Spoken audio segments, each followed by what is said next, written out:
Hello and welcome to this Stock in Focus update with WCM Investment Management. My name's Tom Hickey and joining me today from WCM is Brian Huerta. How are you, Brian? I'm well, Tom. Thank you.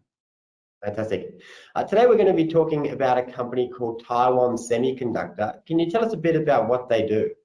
Sure. Taiwan Semiconductor is the world's largest foundry or contract manufacturer to the semiconductor industry. They have a blue chip list of customers, more than 200, and many of the companies that we all know, such as Apple, NVIDIA, Broadcom, Qualcomm, etc. And they're really indispensable to the industry as well. And the world really can't move to 5G or Internet of Things or artificial intelligence without their help. And that they play such a critical role and will benefit from all these trends that we read about and are seeing in technology. So it's a picks and shovels sort of exposure to the technology sector. Exactly, Tom.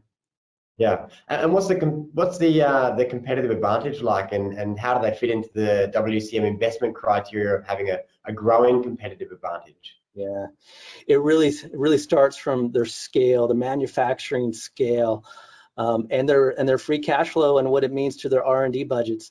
It takes billions of dollars for chip makers to go out and build a foundry when they should and they choose to really focus around the design of the chip. So if they could outsource the manufacturing and focus on design, it's a win-win. You just won't see a lot of new fabs pop up. It's just too costly.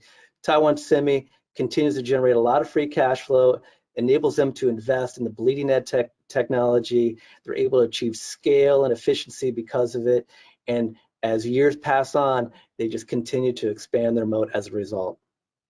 And what's the culture like within the organization, and how does it support that sort of moat expansion? Yeah. Well, you can't talk about Taiwan Semi and culture unless you have some deference to their founder, Morris Chang, who really is a pioneer and a legend in the industry. One of the things that he really set out to do early on, and he made this part of the company's values, is let's never compete with our customers. And keep in mind, they're working with customers that often compete with one another, and they're getting access to information about competitive roadmaps that is very proprietary. They don't want to compete with their customers, and they also want to earn their trust, and they've earned that over the years. And there's a certain level of ethics and integrity at the company that is spread throughout the whole organization that really kind of brings to life this culture at Taiwan Semi. Fantastic, Brian. Thanks for your time. Thank you, Tom.